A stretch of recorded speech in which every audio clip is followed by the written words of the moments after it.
Well, welcome to another episode of the Grazing Sheep Podcast. I'm your host, Big Tom Perkins, along with Dr. Cameron Meyerly. And today, Cam's got some news from the American Lamb Board. I do. Yeah, it's been a busy season at ALB. And if you're not familiar with ALB, maybe we'll talk about that in the future. But the overview, it's the checkoff funded marketing organization for the American sheep industry. And one of the items that I think has been pretty neat, and if you've seen any of the in-person meetings or presentations, you've probably heard us discuss the Climate Smart Grant. I know we did an update at EAPK along with ASI last winter for 2024. And the exciting part, that grant, that program is broken up into three silos, essentially.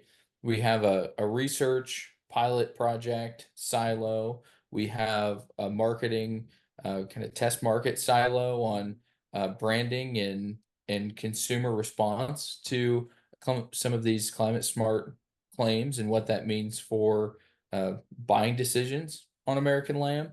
And then the third silo, which is what we're going to talk a little bit about today, is the producer enrollment aspect. And so within that grant, 150 producers are going to be selected and will receive funding to implement some of these climate smart practices.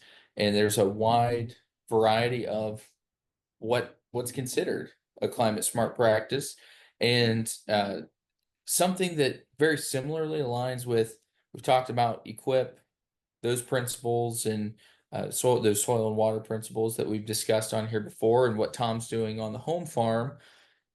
If you have enrolled in that program, you're still eligible for this USDA program, but we can't overlap those practices. And so the exciting news is that application is up and running.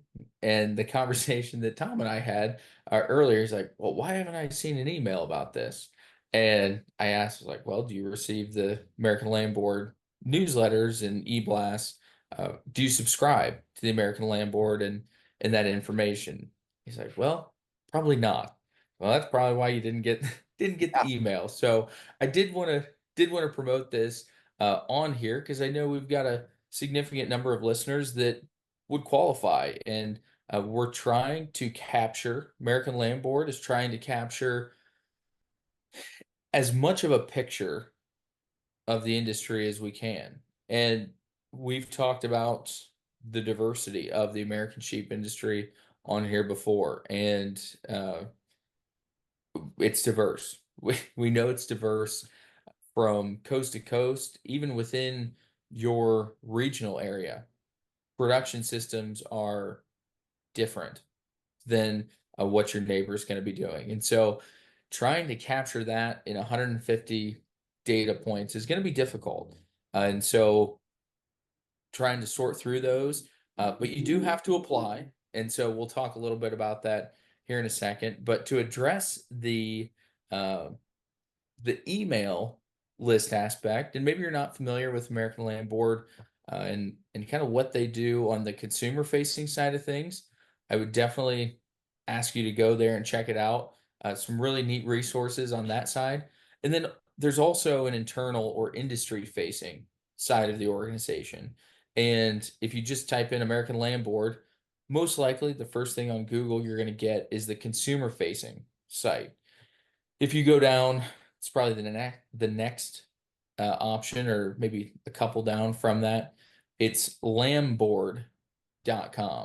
And so if you just type in lambboard.com, it'll get you there. And the first tab, I'm going to try to do a good job explaining this because you can't see what I'm doing. But the first tab is producer resources. And if we click on that, that'll take you to the that Climate Smart page. Before you do that, though, if you want to receive those emails and see some of the cool stuff that is going on at ALB, and receive those newsletters, those e-blasts, if you scroll down on that homepage, and there is a subtitle that says American Land Board News. Um, Within the body of that sentence, below there is subscribing, highlighted in red and underlined. And once you click on that, it'll take you to a page. You put your email in, and you can sign up for any of those news articles that come across there, like the enrollment for the Climate Smart grant. So if we go back to how do you apply, and you want to be a part of this, you want to know more about it, maybe first off before you sign up for it, we go to that producer resources page at the top of the home page, and under there, a lot of good resources. We're going to click on the Climate Smart Sheep page, and just talks a little bit about uh, the sustainability aspects of American Land Board and where the push has been, not only from the U.S. sheep industry, but from consumer demands. What do the consumer body, what are they looking for in a wholesome producer, family oriented product? Um, that's something at the end of the day, I think we tend to look kind of internally at our own operation and specifically the industry. I know I'm guilty of it, but we always have to remember, and this was something, in 4-H was kind of ingrained in that youth education, and that is, yeah, it's fun to go out and show these animals. We enjoy it. It's recreational. There is a purpose for this animal, and that purpose is to be a wholesome, healthy, nutrient dense product for the American consumer, whether that's the American consumer being yourself, your family, or someone who's picking that up at the farmer's market, the grocery store, going straight into that ethnic channel. We want to produce a quality product and produce a product that that consumer wants to consume. And so you'll have a bunch of information there, decent, a little bit of reading to get through. But that also explains what are we doing in the pilot sites and those pilot projects. Um, what are we looking for there, and trying to capture again a snapshot of the industry to really be representative of the positive things we're doing as an industry. When we get down to the 150 sheep producer enrollment aspect, uh, information there on the funds that are available, kind of what we're looking at or what you would be looking at as someone who's enrolling to accomplish. Working with, I think one of the biggest advantages, working with a technical assistant provider. So um, maybe you don't know what options there are to implement some of these climate smart sheep practices. Maybe you don't know some of those environmental data points that we'd like to pull, and putting you with somebody that does know those things or can come out and assess where you're at as a producer and where can we make improvements ultimately for your success. The goal, in my mind, the goal of this is not to create more work for you to do, but to create opportunity uh, to be more successful in the future and be an improved steward of the land. And I think that oftentimes that's overlooked. Even again, Tom, you were not foreign to the equip program and um, to what we've talked about your projects on here. Uh, we tend to look at that dollar amount and the opportunity, and that's great. But ultimately, if we dig down deeper and look at why we're implementing this, how it allows us to improve our production efficiency and improve that environmental stewardship aspect of what we're doing, I think we can get really excited about that. So if you scroll all the way down to the page, do that reading, find out a little bit more about the project, what you're going to be asked to do. And there's a red box that says complete the producer application, and very simple application that asks just a couple of basic operation questions. Again, we're trying to test and sample as many different options there are to raise sheep in this country. And so again, very straightforward, pretty simple. Probably takes, I think, for most less than 30 minutes. You realistically can probably get it done in less than 10. So from that list, gonna sort through all of the tidbits of data and information that you provide, and again, trying to pull a snapshot of the total industry. Where does that operation fit in so that we have a population that's a good representation of the US sheep industry? And so from there, keep on scrolling to see what those steps are through the process. It's a multi-year project, and at the very bottom, uh, contact info.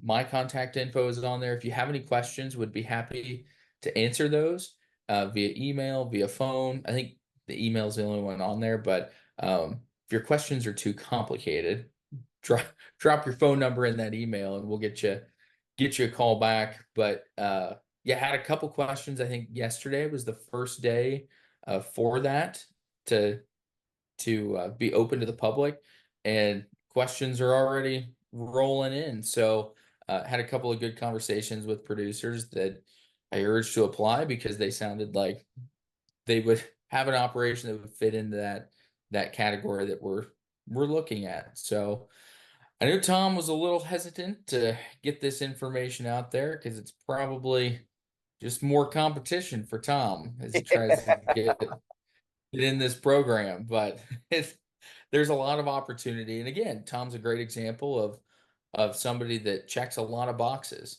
in a grazing operation that's, we'll call it, moderately sized. Um, a new sheep producer who's been producing sheep for less than 10 years, which I believe still qualifies you for that new and emerging category. And again, has an equip program that has done a lot of things for the home farm, but there's always more.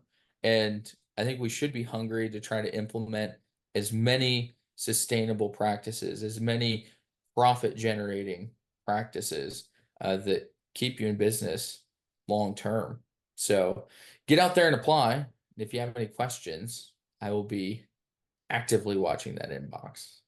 Well, there you go. Yeah, I wanted to keep this all secret so I could be sure I was picked as one of the ones. Right. Right. Don't want Yep. don't want all that competition. Yep.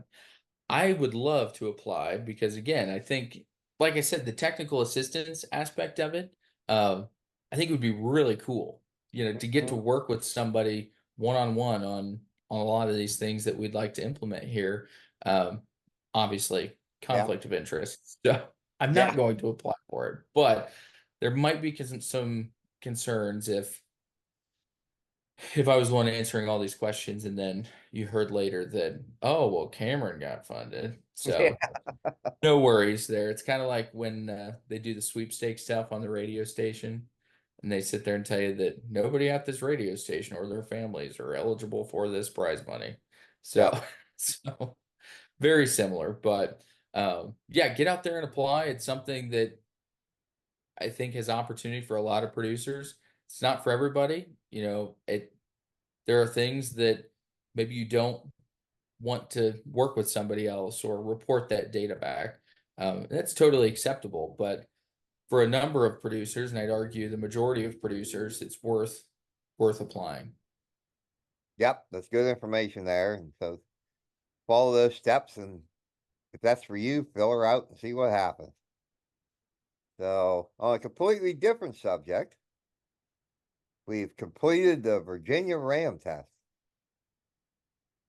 Yes, that is true. And Tom, you're sitting there licking your lips, ready to cash a big fat check on some of these rants you sent Oh, down. I don't know if that'll happen. I'm excited. Oh, I'm excited that we put three in the test and all three passed the test. All three made it. Yeah, and one got super sick. Yep. One got super sick right before the test started, and it still made it the whole way through. That was probably my biggest concern was that, you collect all this data and you do all this breeding and you have an end goal in mind.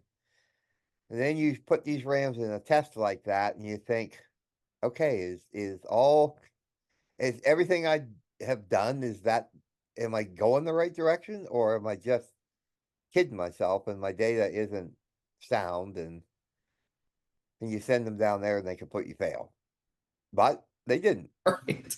So they went the entire way through and passed with flying colors. So now we have to see, of those three rams, which ones will make the sale, because they don't automatically get in the sale. They only take what, the top 50% or something like that.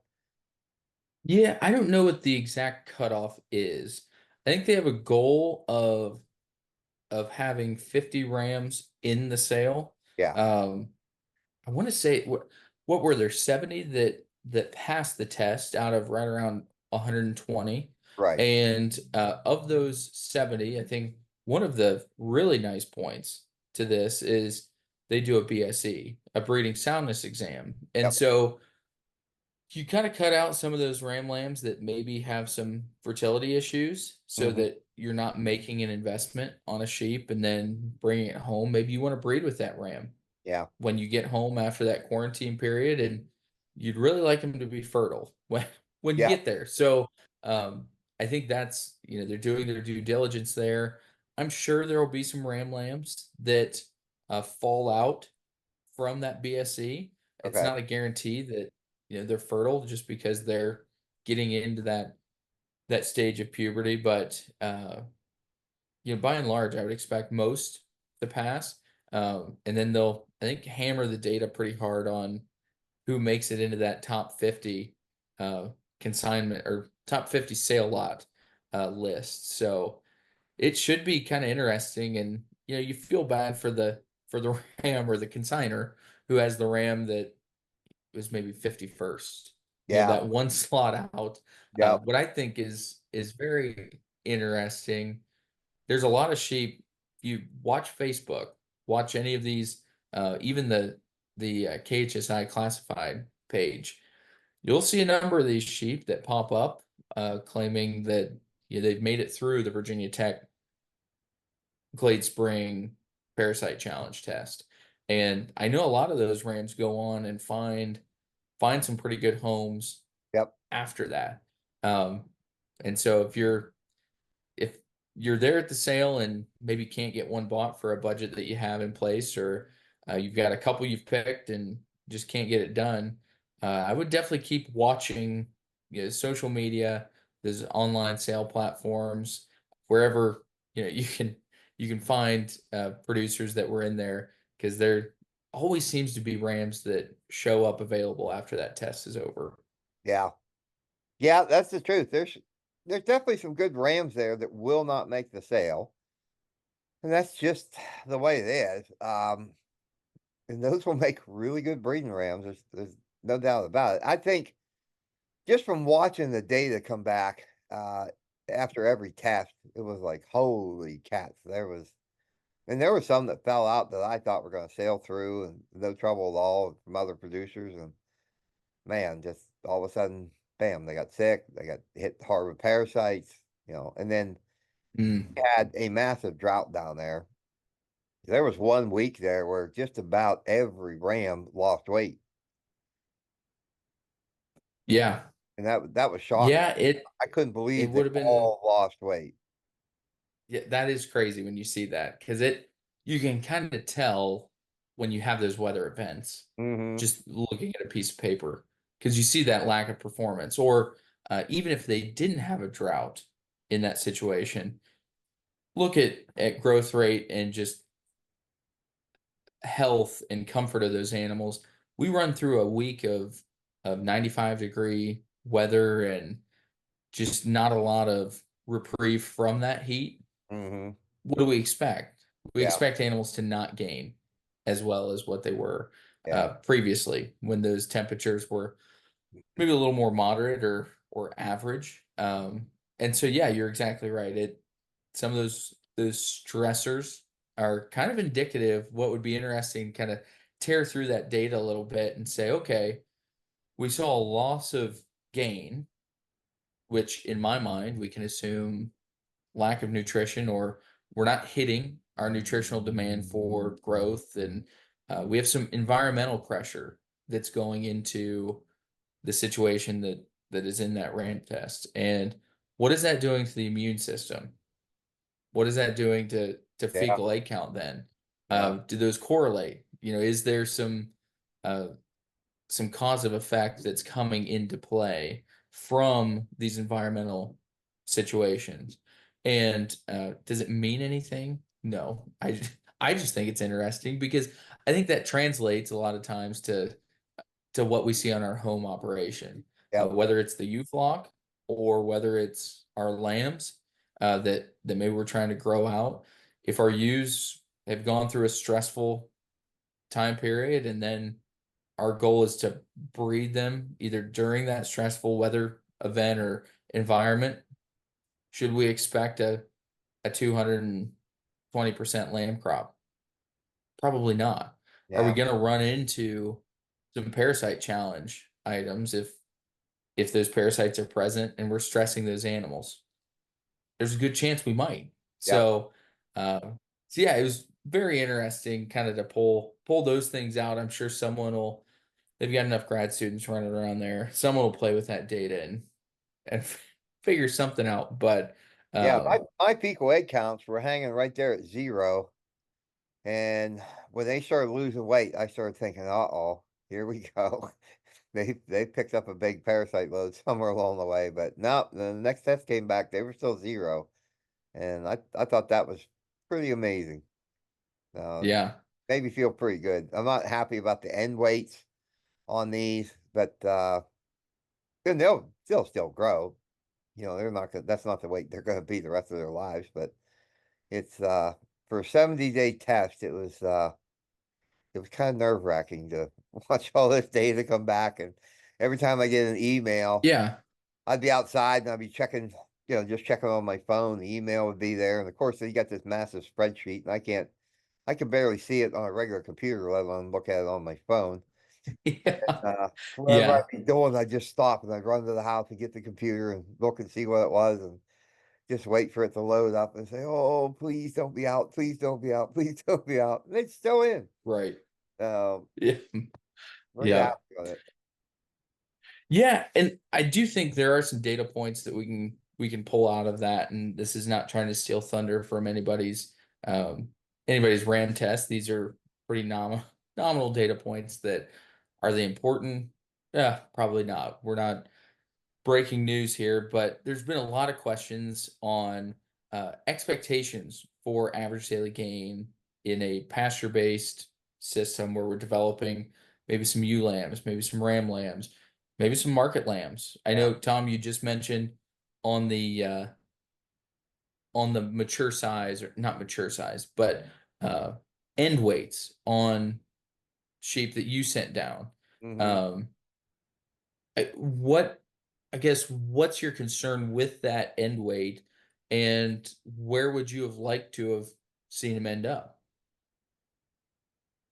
Well, the one ram, I think it's fine. I can't remember. I think it ended up at like one something, but it was over 100 pounds. Um, but there was a couple others there that did not. My other two didn't make 100 pounds, and Yeah, I while think they yours ended at 107 was okay, their average off test weight.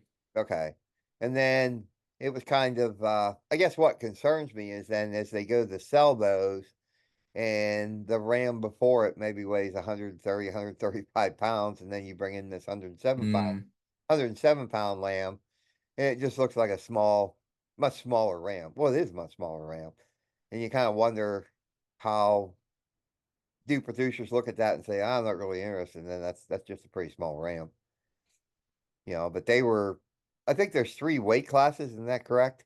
Or is it 3 age ranges? Age, yeah, age ranges, I believe. Yeah. And again, I think it'd be fun to have Nicole come back on here because she talked a little bit. We had her on, I think, in July, talking about that RAM test, and Yeah. she's been heavily involved with that test. But to kind of process some of that data uh, after the fact, kind of hear what her thoughts are, pulling that out.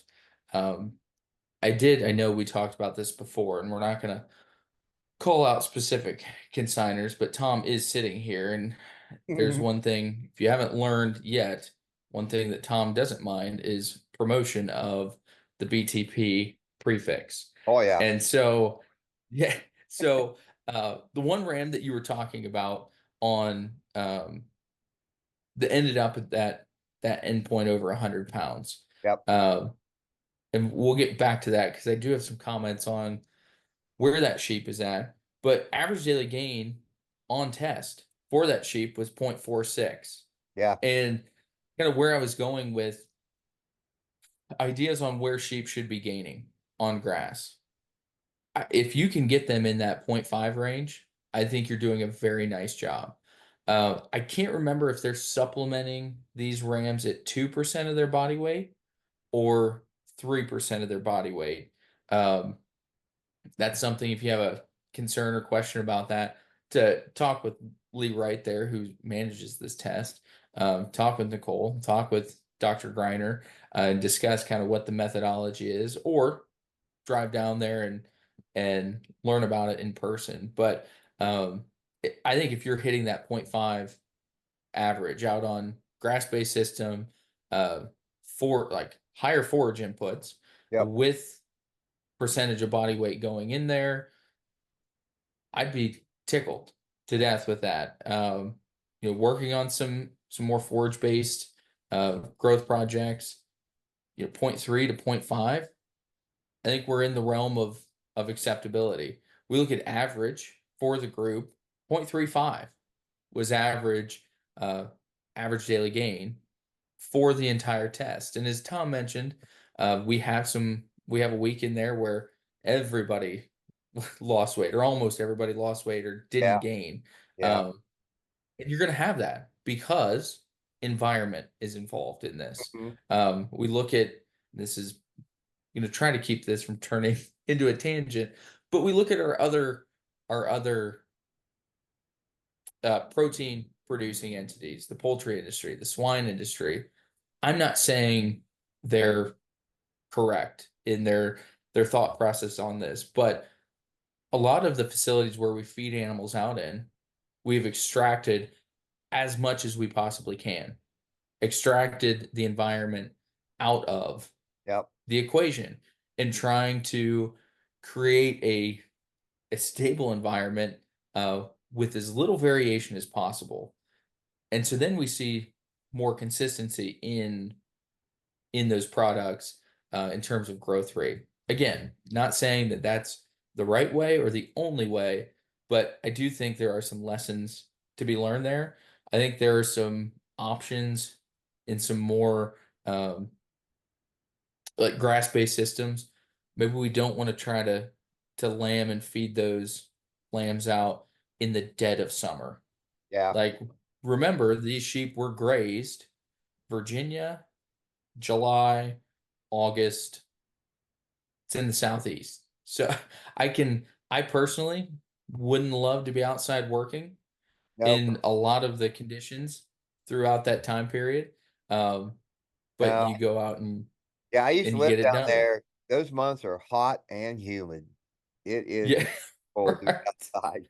Yeah. And so how can we manipulate our management system and our timelines to um, maybe give those animals an advantage Yeah. and still pull out some of the environment and raise those how we want to? But we're talking about highest average daily gain on tests at 0.54, and lowest I think we get almost to zero.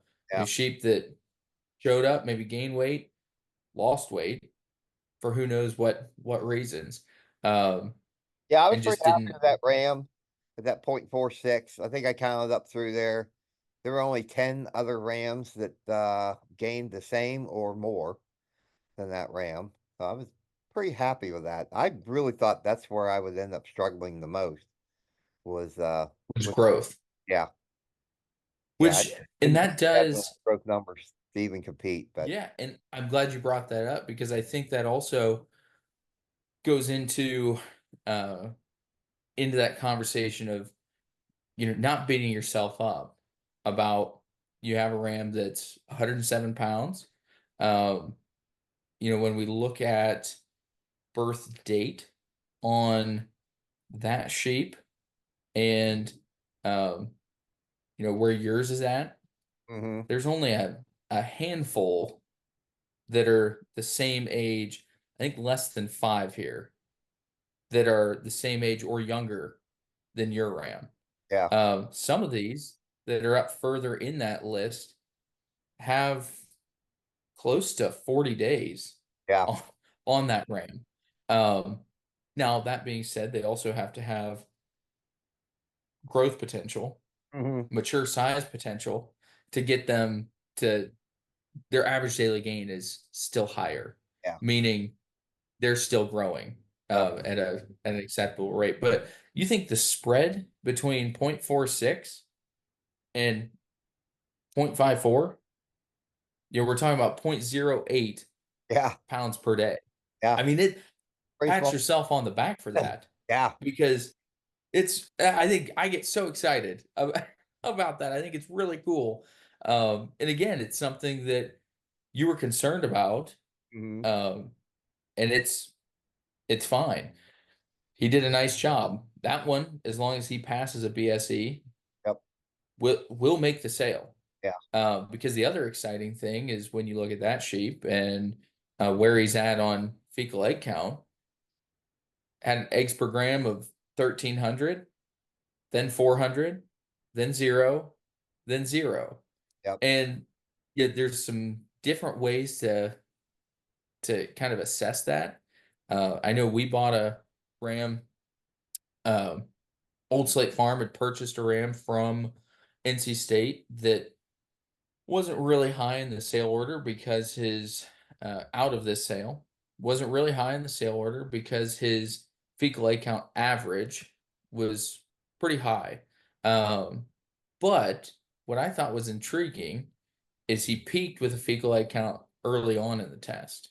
hmm In later sampling events, that number was lower. And what that tells me is I've seen enough of these presentations on uh, parasite resistance and how the immune system works that he's seen a parasite and his immune system is now clearing that parasite infection out. yep, It is, I think, and maybe this is giving more credit than is due, it lines that graph up almost perfectly with the challenge infection yep, of seeing, using your ram for an example, a 1,300 egg per gram fecal egg count. He sees the parasite. We assume he has seen this parasite before on your farm, at least the same species, same type of parasite. And then his immune system does a really nice job of identifying the threat, that foreign entity, and clearing it out completely, yep, back down to zero. And it wasn't just a freak zero one-time event, it was multiple sampling time yeah, points. So yeah, very exciting stuff, I think. yeah. The resistance is doing its job, and so that sale is was it September 20th? 20th. It's a Yep, Friday. yep, I believe the sale starts at 3 and they do a really nice educational event in the morning. yep, Um, and then I know Nicole had kind of promoted the lunch. There's some extension yep, folk there putting yep. on a pretty good lunch and uh, just a nice time to look at good sheep and some camaraderie with producers and get to see people you don't get to see all the time. Yeah, it'll be a fun day. I'm excited about going down. So, well, we're coming up on our time here, Cam. It's been fun talking about the land board and their projects and this RAM test. Kind of glad it's over, although I still have to get through the pre sound Oh, dam. That'll be the right. next challenge, but I don't think Right. I have no reason to think that's gonna be a Shaving problem. years off of Tom's life. Yes, I'm getting older every time I open an email from there. So we'll see what happens. Great. Great. Joey, thank you for listening to another episode of the Grazing Sheep Podcast. If you want to reach out to me, you can do so at bigtomperkins@gmail.com. There's a Facebook page, YouTube channel. You can leave comments, questions there as well. So it's been good catching up with you, Cam, and we'll talk to you next week. Sounds good, Tom. Have a good one. All right. Bye.